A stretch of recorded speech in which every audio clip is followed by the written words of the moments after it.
సృష్టికర్త అనేవాడు సృష్టి తండ్రి.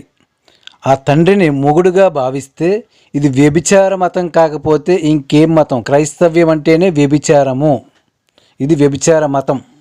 సృష్టించిన వాడు నీకు భర్త అయి ఉన్నాడు. సైన్యములకు అధిపతి యెహోవా అని ఆయన పేరు. ఎవరన్నా అడిగితే నా పేరే చెప్పు, నేనే నీకు తోడుకుంటానని దేవుడు నాతో మాట్లాడారు. యేసయ్య నాకు తోడుంటానంటే అసలు ఈ లోకంలో నాకు ఏది అక్కర్లేదు, నేను నీ కోసం నిలబడతాను ప్రభు అని ప్రార్థన చేసుకున్నాడు.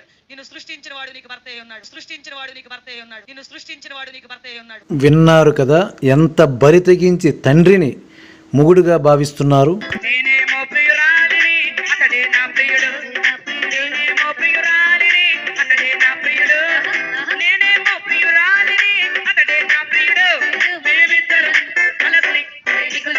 తండ్రితో సంసారం సరైనది కాదు, మన ధర్మం కాదు. ఓ క్రైస్తవ, ఈ దరిద్రాన్ని విడిచిపెట్టు. ఈ దరిద్రం మన దేశానికి అవసరమా? ఇలాంటి వ్యభిచార మతం తరిమి కొట్టండి.